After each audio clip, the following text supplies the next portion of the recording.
오늘은 누가복음 5장 8절로 11절의 말씀을 통해서 일상의 신앙 세 번째, 일상에서 제자로 살려면이라는 제목으로 말씀을 나누고자 합니다. 우리는 계속해서 일상의 신앙이라는 제목 하에 말씀을 보고 있습니다. 예수님이 우리의 일상 속으로 오셨습니다. 예수님의 오심으로 말미암아 우리의 일상 속에서 예수님의 음성을 듣고 순종하고 우리의 손에 들려 있는 것으로 사명을 감당하는 삶을 살아야 하는 것에 대해서 지난주까지 말씀을 통해서 나누었습니다.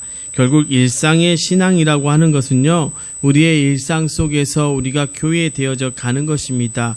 그 교회의 머리 되시는 예수님을 우리 가운데 모시고 그 말씀의 순종함을 통해서 우리의 삶의 자리를 사명의 자리로 만들어가는, 그렇게 살아가는 신앙을 말합니다. 한마디로 정리하면 제자의 삶을 살아가는 것입니다. 우리의 일상이 제자의 삶이 되어지는 것입니다. 즉, 우리의 일상에서 우리는 예수님의 제자로 살아가야 하는 것입니다. 그렇다고 한다면 어떻게 하면 우리의 일상에서 제자로 살 수 있을까요? 오늘 말씀을 통해서 일상에서 제자로 살려면 어떻게 해야 되는지 나누어 보고 예수 그리스도의 제자로 살아가는 저와 여러분 되시기를 간절히 축원합니다. 먼저 우리는요, 자기 부인의 출발점에 서서 무릎으로 제자가 되어야 하는 것입니다. 오늘 8절의 말씀입니다. 시몬 베드로가 이를 보고 예수의 무릎 앞에 엎드려 이르되 주여 나를 떠나소서 나는 죄인이로소이다 하니. 여러분, 오늘 말씀 이전에 우리는 예수님의 이해할 수 없는 명령 앞에 선 베드로를 만나게 됩니다. 사실 대놓고 빈정되지는 않았지만 속으로 베드로가 피식 웃을 수 있는 상황입니다. 아니, 생각해 보십시오. 목수나 하던 양반이 고기잡이에 관해서 뭘 한다고 지금 할 수 있지 않겠습니까? 그러나 베드로는 그렇게 하지 않았습니다. 어차피 잃을 것 없으니 말씀하시니 한번 해보자 하는 마음을 가지고 그물을 던졌습니다. 그런데 중요한 것은 베드로가 그물을 던지자 어디에 있었는지 모르지만 물고기들이 때로 그물 속으로 달려 들어왔습니다. 생각해 보십시오. 어쩌면 평생 가장 답답했던 밤을 보내고 모든 것을 포기하고 돌아왔던 베드로였을 것입니다. 하지만 이제 그는 평생 처음 보는 어마어마한 물고기 떼를 만나게 되었습니다.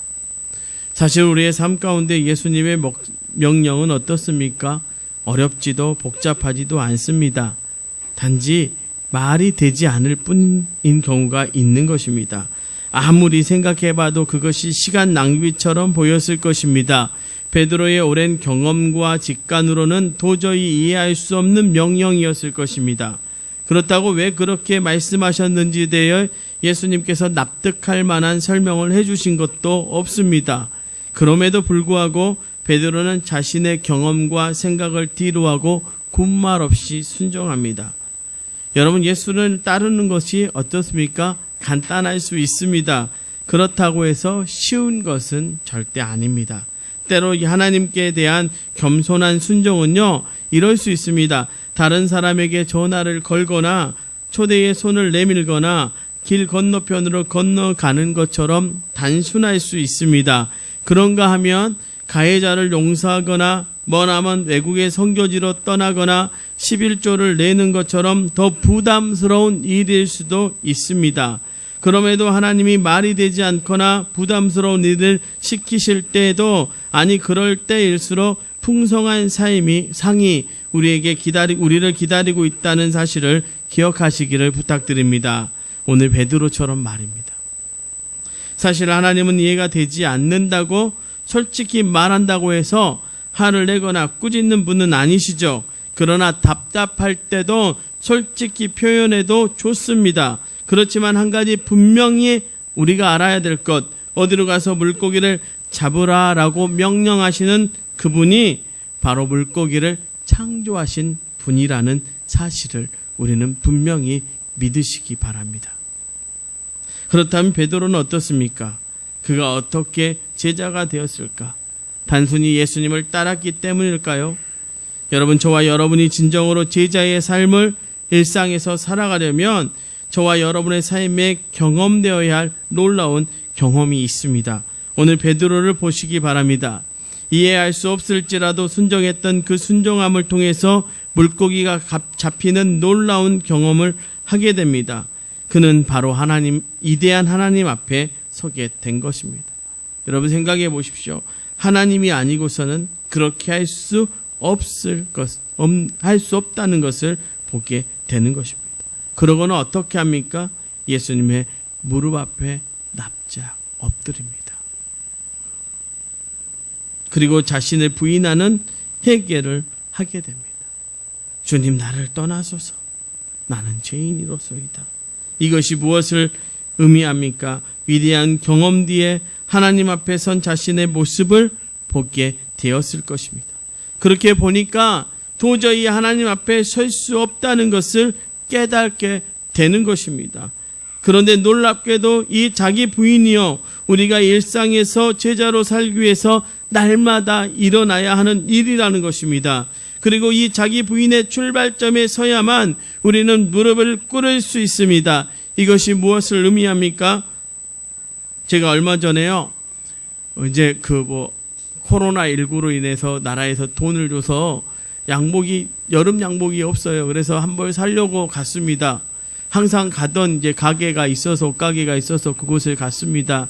옷을 항상 이렇게 입던 사이즈가 있으니까, 집사님 제 사이즈 아시죠? 하고 물어봤더니, 목사님 알죠? 하고 정장 사이즈를 딱 가져오는 거예요. 그리고 이제 들어가서 바지를 딱 입어보는데 안 맞아요. 맞아야 되는데. 그래서 제가 뭐라고 했는지 아십니까?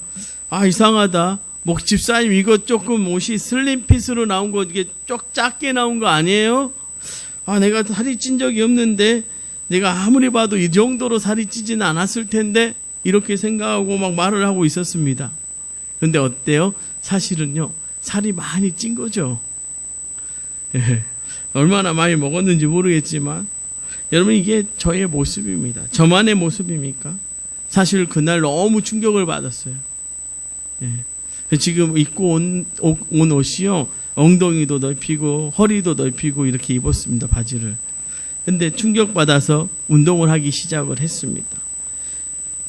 그렇다면 그것입니다. 자기 부인의 능력이 어디서 나오는 거냐면 바로 자기 자신을 솔직하게 평가하는 데서 나오는 것입니다. 내가 살이 쪘구나. 제가 그것을 인정하기 시작했습니다. 그리고 내가 이렇게 있어서는 안 되겠구나. 그러면서 움직이기 시작했습니다. 여러분요, 우리가 예수님의 제자로 살아간다는 것은요, 더 철저하게 그 앞에 서야 하는 것입니다. 나를 온전히 볼 수 있어야 되고요, 나를 객관적으로 볼 수 있어야 되고요, 나를 예수 그리스도의 그 삶에 비추어서 내 모습을 철저하게 바라볼 수 있는 눈이 필요합니다. 왜요? 그래야 무릎을 꿇을 수 있기 때문입니다. 그렇다면 제자로 저와 여러분이 자기 부인의 출발점은 어디입니까? 바로 우리가 죄인임을 인정하는 데서부터입니다. 로마서 3장 10절은 우리에게 이렇게 말씀합니다. 기록된 바 의인은 없나니 하나도 없으며. 여러분, 이것을 인정하는 것입니다. 우리가 의인이 아니라는 것, 그래서 죄인임을 우리는 날마다 인정해야 합니다. 여러분, 우리가 죄인임을 인정할 때 무릎 꿇을 수 있는 것 아니겠습니까?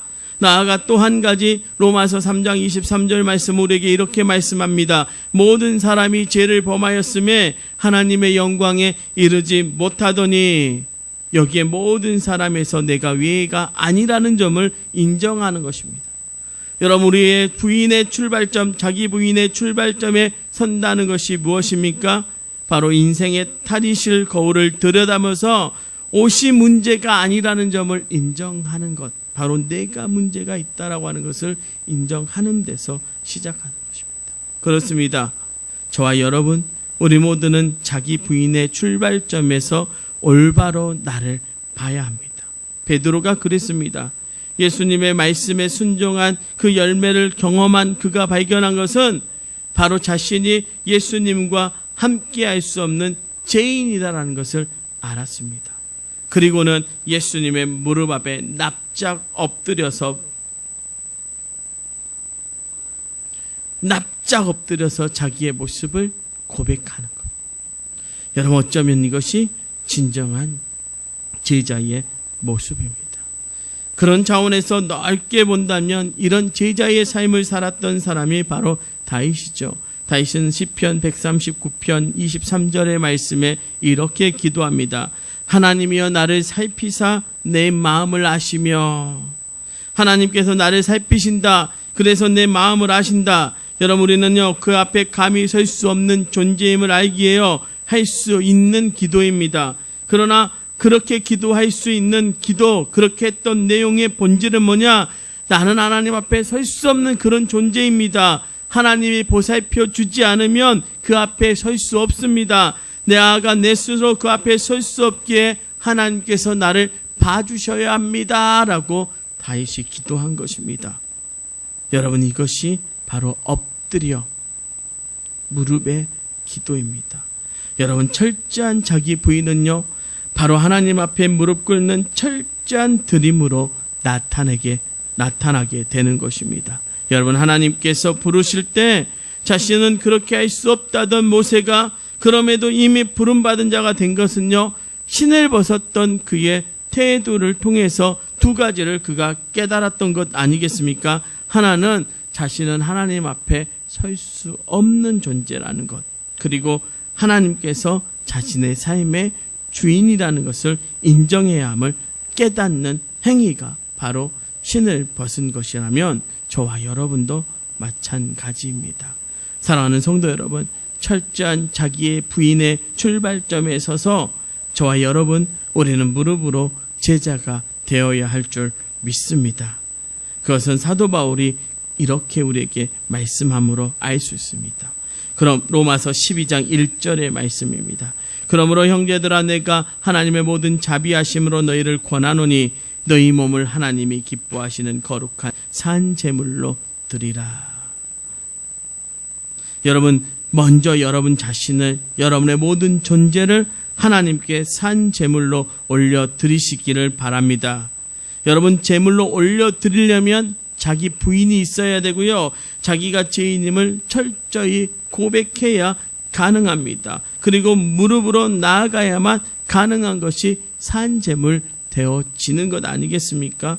이제 날마다 여러분의 일상이 자기 부인의 출발점에 선 무릎으로 제자되는 삶이 되시기를 간절히 축원합니다. 그렇다면 자기 부인과 무릎의 삶으로만 일상에서 제자로 살아갈 수 있을까요? 아니요. 우리가 제자로 살아가려면 두 번째로 우리는 세상을 로그아웃하고 예수님께 로그인함으로써 제자가 되어야 합니다.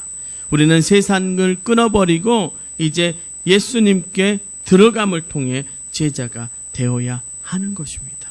우리 본문 10절과 11절의 말씀 제가 읽어드리겠습니다. 세베대의 아들로서 시몬의 동업자인 야고보와 요한도 놀랐음이라. 예수께서 시몬에게 이르시되 무서워하지 말라. 이제 후로는 내가 사람을 취하리라 하시니 그들이 베드로를 육지에 대고 모든 것을 버려두고 예수를 따르니라.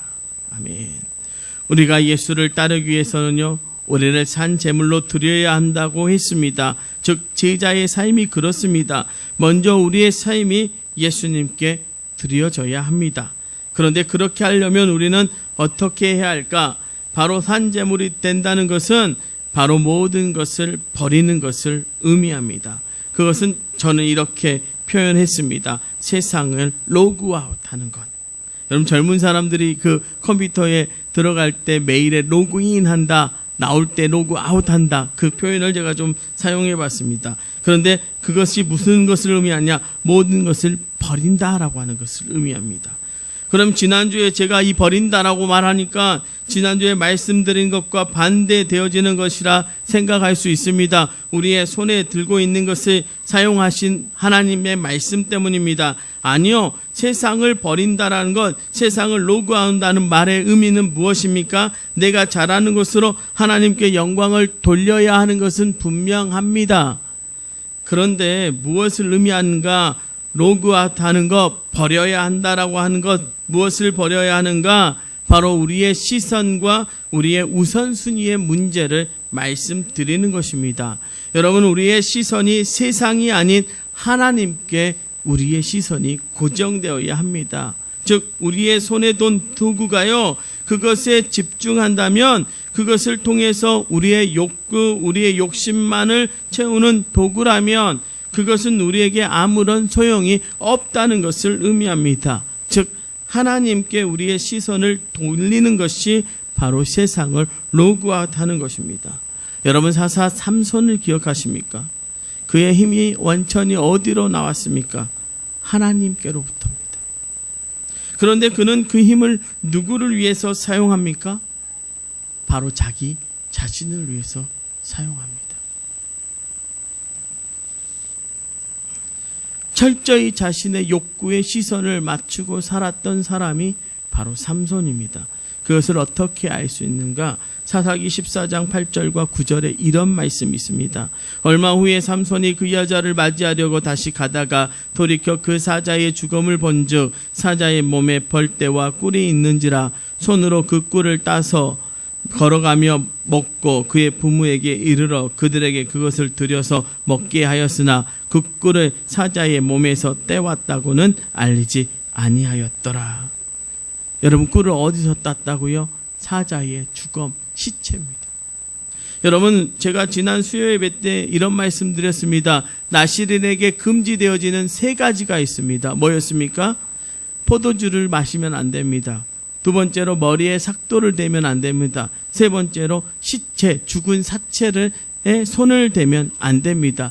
지금 삼손은 죽은 것에 손을 댔습니다. 이것은 자기의 욕구가 우선되어지는 삶이기 때문입니다. 여러분, 우리는 그리스도인으로서 다시 말해 나시린입니다. 죽은 것, 사망과 관련된 것, 심판과 관계가 없는 사람들인데 그것에 손을 대면 안 됩니다. 그것은 왜 손을 댄 겁니까? 자기의 욕구의 시선이 가 있기 때문에 손을 댄 것입니다. 그래서 하나님이 보이지 않은 것입니다. 하나님의 말씀이 들려지지 않는 것입니다. 바로 이것을 버리는 것을 말하는 것입니다. 여러분, 이것이 세상을 로그아웃 하는 것입니다. 사도 바울은 우리에게 이렇게 말씀하죠. 갈라디아서 6장 14절의 말씀입니다. 그러나 내게는 우리 주 예수 그리스도의 십자가 외에 겨우 자랑할 것이 없으니 그리스도로 말미암아 세상이 나를 대하여 십자가에 못 박이고 내가 또한 세상에 대하여 그러하니라. 여러분, 그렇습니다. 예수님께 시선이 가 있는 사람의 입에서 무엇을 자랑하겠습니까? 바로 예수 그리스도를 자랑하지 않겠습니까? 그러니 내가 세상에 대하여 십자가에 못 박아 버리는 것입니다. 바로 로그아웃 하는 것입니다. 그리고 어디에 로그인 하는 것입니까? 바로 예수님께 로그인 하는 것입니다. 이제 베드로가 모든 것을 버리고 예수님을 따라갑니다. 이제 그는 예수님께 로그인하는 것입니다. 이제 그의 우선순위를 자신이 키워준 육의 부모도 자신의 배를 부르게 했던 그물에 있지 않습니다. 중요한 것은 바로 그가 그 그물을 들고 어디로요? 예수님께 로그인 했다라고 하는 것입니다. 무엇을 의미합니까? 예수님께서 이렇게 말씀하셨습니다. 10절의 말씀입니다. 이제 후로는 내가 사람을 치하리라. 마태나 마가복음은 이렇게 말씀합니다. 내가 너를 사람 낚는 어부가 되게 하리라. 사람 낚는 어부가 된다. 이제 그물 들고 예수님께 로그인하는 것입니다. 여러분, 그의 일상을 배부르게 했던 그물이 이제 그의 우선순위의 첫 번째에 있지 않습니다. 바로 예수님이 이제 우선순위가 되는 것입니다. 바로 세상을 로그아웃하는 순간에 이제 이 말씀으로 살아가게 되는 것입니다. 마태복음 6장 33절의 말씀입니다. 그런즉 너희는 먼저 그의 나라와 그의 의를 구하라. 그리하면 이 모든 것을 너희에게 더하시리라. 먼저 나의 배를 채우던 인생에서 이제 하나님의 나라와 의를 구하는 인생이 되는 것입니다. 사도 바울의 표현에 의하면 주 예수 그리스도와 그의 십자가를 자랑하는 인생이 되는 것입니다. 나아가 예수님께서는 이것을 우리에게 이렇게 말씀합니다. 요한복음 15장 4절로 5절 말씀이요, 내 안에 거하라 나도 너희 안에 거하리라. 가지가 포도나무에 붙어있지 아니하면 스스로 열매를 맺을 수 없음같이 너희도 내 안에 있지 아니하면 그러하리라. 나는 포도나무요 너희는 가지라. 그가 내 안에 내가 그 안에 거하면 사람이 열매를 많이 맺나니 나를 떠나서는 너희가 아무것도 할 수 없습니다. 바로 이것이 예수님께 로그인한 제자의 삶이 되는 것입니다. 그렇다면 궁극적으로 무엇을 이야기하는 것일까요? 바로 나를 살리던 것들, 그리고 나의 영광을 드러내는 것들을 버리고 하나님의 영광을 위해서 사는 인생이 되는 것입니다. 그것이 바로 일상에서 제자가 되는 삶입니다. 고린도전서 10장 31절은 우리에게 이렇게 말씀하고 증거하지 않습니까? 그런즉 너희가 먹든지 마시든지 무엇을 하든지 다 하나님의 영광을 위하여 하라. 그렇습니다. 일상에서 제자가 되는 삶, 그것은 하나님의 영광을 위하여 살아가는 삶입니다. 바로 이전에 나의 영광을 드러냈던 도구들이 나의 배를 채우기 위해 했던 나의 삶이 이제 제자의 삶이 되는 순간에 일상의 모든 것이 하나님의 영광을 드러내는 것이 되는 것입니다. 그것이 바로 일상에서 예수님의 제자로 사는 것입니다.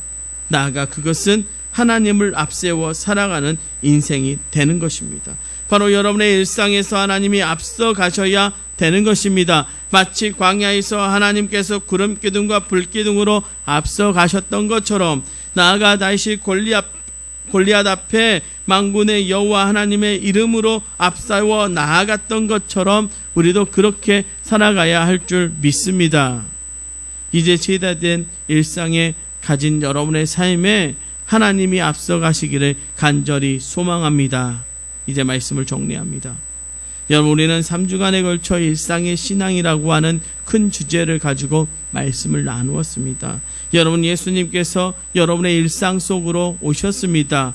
그리고 그 부름의 현장에서 예수님께서 음성을 듣게 하셨습니다. 그리고 순종으로 열매를 맺으라 하셨습니다. 여러분의 손에 있는 것으로 하나님께 살아가라고 말씀하셨습니다. 그리고 이제 제자가 되라고 말씀하십니다. 사랑하는 성도 여러분, 날마다 자기를 부인하고 십자가를 지는 인생, 그리고 나보다는 하나님의 영광을 위해 예수 그리스도 안에 거하며 예수의 향기를 내는 사람, 바로 도초 동북교회 성도들인 여러분입니다. 여러분이 일상에서 예수의 제자로, 빛으로, 소금으로 살아가는 그런 축복의 통로요, 증인이 되어 날마다 복음을 선포하는 제자들 되시기를 간절히 축원합니다. 기도하겠습니다. 주님, 오늘도 우리의 일상 속에서 우리를 제자로 부르시니 감사합니다. 이제 우리의 일상에서 제자로 살아갈 때 날마다 나를 돌아보는 자기 부인의 그 회개의 기도가 있게 하여 주시옵시고, 능력의 제자로서 세상이 아닌 주님께 로그인한 인생으로 승리하게 하여 주옵소서. 그래서 날마다 우리의 인생이, 우리의 일상이 풍성한 제자의 삶이 되게 하여 주시옵소서. 예수님의 이름으로 기도하옵나이다. 아멘.